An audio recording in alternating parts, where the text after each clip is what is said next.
It's a very busy day in the Whizzer shop today, and we're going to talk about the Italian jobs. More than one job. Let's get started.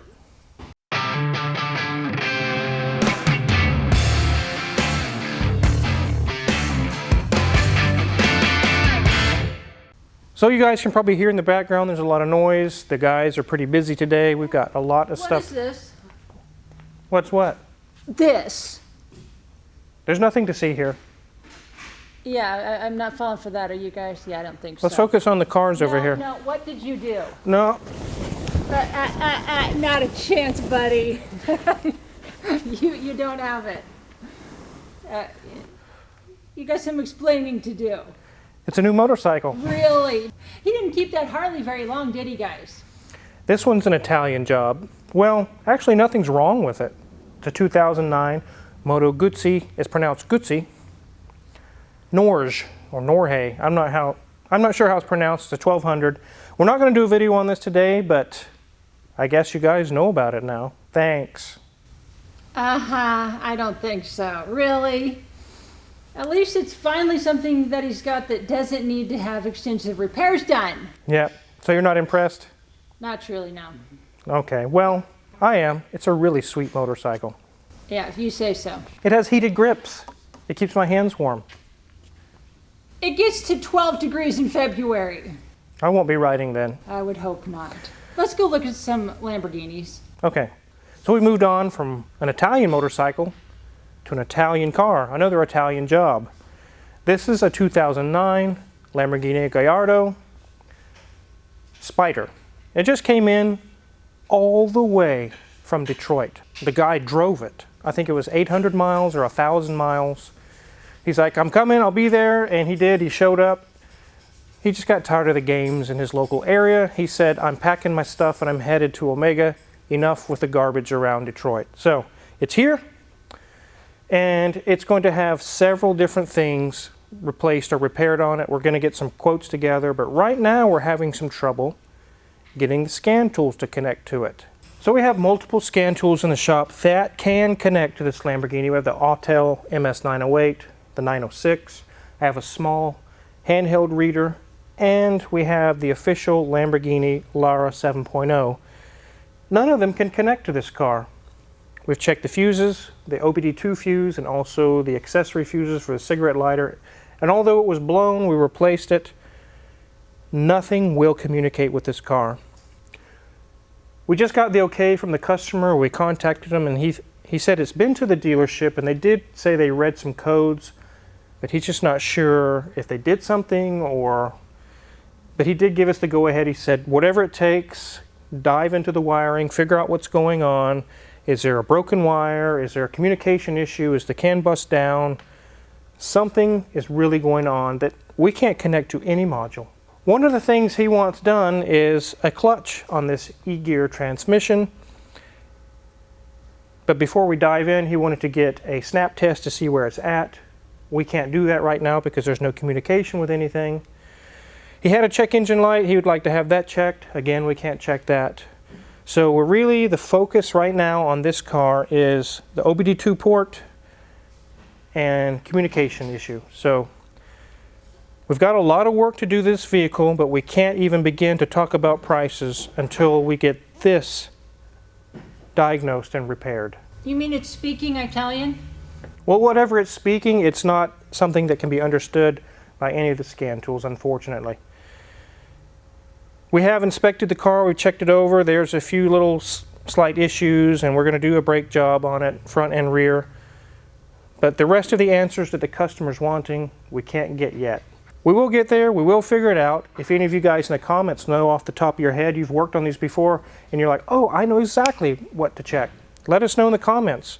But until then, we're going to start diving in and really see what in the world is going on. We can figure it out, but if you've got a faster idea, you're like, I've seen this before, check this out, check that out, let me know in the comment section. It might save us some time. I really appreciate it. So as you can see, it has bugs all over it because it traveled quite a ways to get here. Isn't it a cute front end? It is. It looks like a big happy face. Yeah. So you guys know we do these walkarounds to annotate anything that might be damaged, and one thing I see right away, and I think the customer is already aware, he let us know about it ahead of time, but you always check these cars out. There's a huge gouge in the hood, right through there. He might have been on the highway and something hit and flew into the air, because whatever gouged there also landed on the windshield and put a C-shaped crack in it. I think he was curious about us getting an estimate on getting the windshield replaced while it's here. We'll look into that and see if we can, but that's very, very unfortunate. So we'll go ahead and walk the rest of the way around. This is a Mrs. Wizard size Lamborghini. It truly is. I would look great in this. It is a beautiful, beautiful car. I love it. I love the, you guys know, I love the tail end of the Gallardos. It's like broad shoulders. It's very bold. It's beautiful. No other damage back here. Nothing going on with scrapes or scratches or dents. So we're not going to mess with the convertible top or get into the engine bay today, but we're just going to take a quick look around the vehicle and let you guys know what we ran into on this thing. It's got fingerprints and dirty and here and there. Like I said, it's traveled all the way here. It's not surprising. This would be a fun car to take on a trip like that. So ladies and gents, as we start with the gauges, as always, you can see it's got 31,000 miles on it. This car's got some good mileage on it. And of course, traveling all the way from Detroit to Kansas definitely helped to add a few digits to that odometer. As you see, that dash is looking amazing, and it's a really fun two-tone color in here. It's kind of a cornflower blue with a camel leather as well, and it is everywhere. It's on the door panels, it's on the seats, it's absolutely everywhere, and it looks so, so nice. We've got standard Lamborghini switches here, very much just toggles back and forth.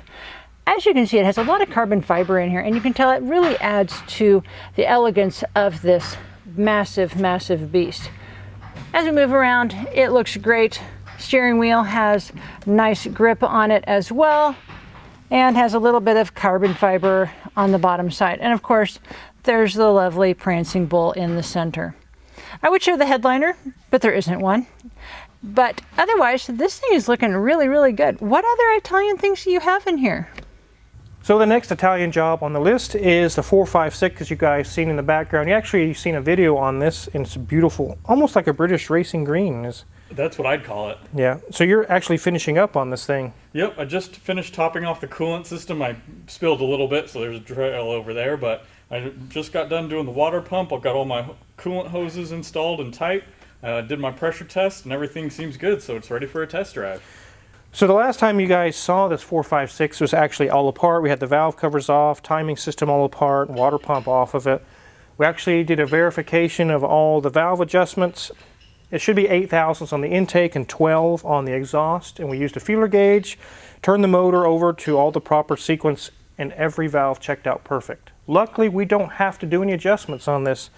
And from what I understand, it's actually fairly common on these that you really don't have to do anything. Sometimes you do, but most of the time it's just a check to make sure everything is good to go, and it is on this particular car. We also did Dayco timing belts with Hill Engineering bearings, so that is the thing to go to on these Ferraris, whether it be a 355, a 348, 456, it doesn't matter. You want to use the Hill Engineering timing components, the bearings, the tensioner, and different things like that. So we also rebuilt the water pump. It's got a new seal and a new bearing cassette that goes inside of it. It uses the old housing, but we rebuilt the water pump, so it's all leak-free and ready to go. We also replaced the O2 sensors. We also replaced the crankshaft position sensors, which are notorious on these for the wiring to just crumble and corrode, and then it starts having issues not starting or whatnot. So those are all new on here. We also replaced the ride height valve in the back. It was just leaking and pouring out. You guys saw that we had issues with that. It was disconnected. We finally got it connected again, and then it started leaking because it hadn't been used in who knows how long. So that's been replaced. That's all operational again. So why don't you fire this thing up real quick? Sounds good.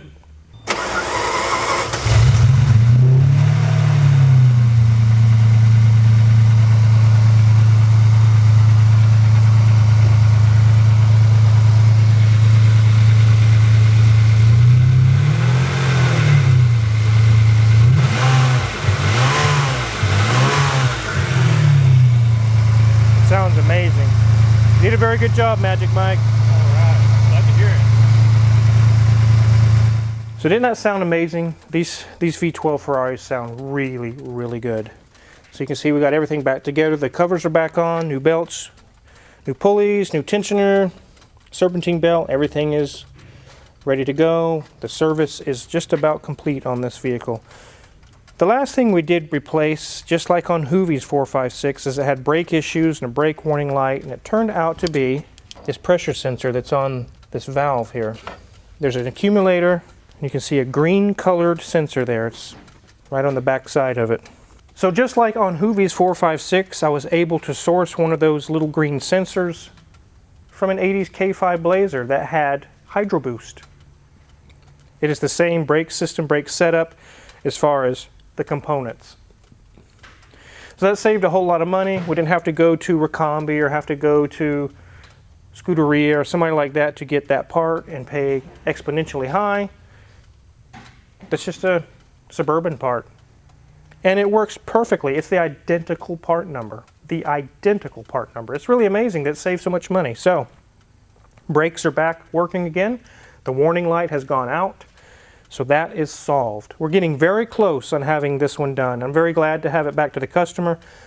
We would have had it done a long time ago, but as you guys know with parts right now, you can put money down on a part. You might get it, you might not. You might get a phone call that says, yeah, we're not going to have those for 6 weeks or 6 months or even 6 years. So all the parts are in. We got the job done. We're just tidying it up, and this one will be leaving soon. On to the next Italian job. So next is the Alfa Romeo 164. You guys have seen this a few times in the shop. Mechanically, as far as everything we're going to do to the car, we're pretty much done. We got the clutch working, we got timing belt, water pump, services all done, several other issues that the customer wanted looked at done. We're just waiting on the upholstery. If you can see through the windshield, there's no seats in the car. They're currently getting redone. The customer said, I want all the seats redone. And that doesn't happen in 3 or 4 days. It takes a while. You had to get the correct material, the correct color.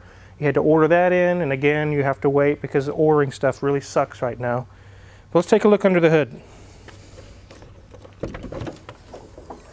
Look at that beautiful Alfa Romeo V6. Really is a work of art. It's all back together. You can see that on the timing cover, starting to deteriorate, but we're just going to leave that alone. They're kind of hard to come by. And the customer said, you know, it's as long as it works, it bolts up, it'll be fine. But everything is back together, it runs. One thing we did replace on this, if you remember in the video, you can see that bright silver part that is the clutch slave cylinder. When the car first came in, it had no clutch. You couldn't put it in gear. Now you can, it works perfectly fine. So the AC works, the engine starts and runs just fine, the services are done. It is a running and driving car again. As for an interior review, never done one like this before. As you can see, there's not much left in here. Have, a few boxes, few things that, they need to put it back all together. Got some cables and connectors for the power seats, but not a whole lot in here at the moment. It is in good shape though. The dash was always looking really good on this, and they have the ever so, popular Porsche floor mats to make sure that the carpet does stay nice, because it is kind of an interesting, kind of a grayish green color. So might as well keep that looking good and let Porsche do it for them. Otherwise, headliner's good up above. Nothing wrong with that. It was just those seats needed a little bit of refreshing. Otherwise, I think there's one more Italian job that we've not talked about there, Wizard. There is. So the next car we're going to talk about is my car. No. Yes. It's mine. Keep saying that. Go ahead. I have an Italian motorcycle. I have an Italian SUV. I guess we have an Italian supercar now. We do. We have a car. I guess. We have some small updates on this, not enough to do a whole video on. There's some little things we've done to this. I really want to get back to this car and do some videos on it for you guys, but we've been so busy. Like I mentioned before, as soon as we get 3 cars done, 5 more show up. I do have a few small things, so let's take a look. So in the previous videos, you guys have seen that I did a distributor delete on this engine using Nick Force's Ferrari electronic ignition kit. Here's the 2 coils, and back here under this cover is all the electronic goodness for it. So Nick Forza actually got a hold of me, and He was like, Car Wizard, I think there's supposed to be some spark plug extenders. They're black plastic in there. I didn't see them in the video, and I looked it up and I said, yes, you're right. This car never had them. If you watch the first video or two of this car, someone put some kind of Motorcraft 5.0 Mustang electronic ignition on here. It was a very bad job. Let me show you what the boots look like. Actually, it's not a boot, and all it is this. 8 of them. I think I paid a couple $100 for all 8 of them. But anyways, we have them now like it's supposed to be. I'm glad that he caught that for me. Also, the carburetors are fully mounted on. All the linkages are hooked up. Everything is ready to go. I just need to do the initial adjustments. And we're getting very close to actually starting this thing. I'm excited. I'm going to start my car. Yes, I'm getting very excited. If you look down there on the left timing cover, you can see there used to be a AC compressor there. It wasn't there when I bought the car. But StanceWorks is sending me a good used AC compressor in the bracket and everything. So I'm waiting for that to show up and I can connect it, and then I have my work cut out for me.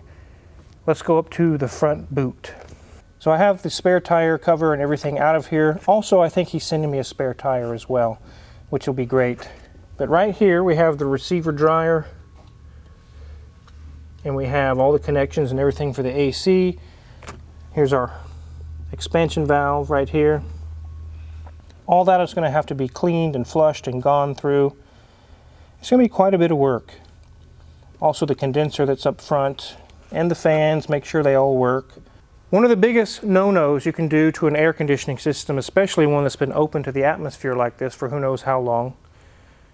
I frequently get asked that question, can't you just throw a compressor on and charge it up and be done?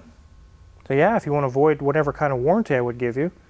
Who knows if there's dirt or rust or who knows what, and all through this system. You're just going to run that through your new compressor? Not here, not at Omega, we're not going to do that. So that's why I have to go through and clean the whole system out and get it ready for the new compressor. So I'm going to have my work cut out for me on that. This car is taking so long to get it going because we're so busy. This actually, like a magnet, it's sucking all the carts in the shop towards it. Look guys, every day I come in there's another cart next to the car. Like, where did that come from? I don't know. They are holding lots of expensive Ferrari parts though. Little tidbits and pieces and bolts and screws that I don't want to have to try and find them. So they are serving their purpose. So that's it for now for the Italian jobs here in the shop.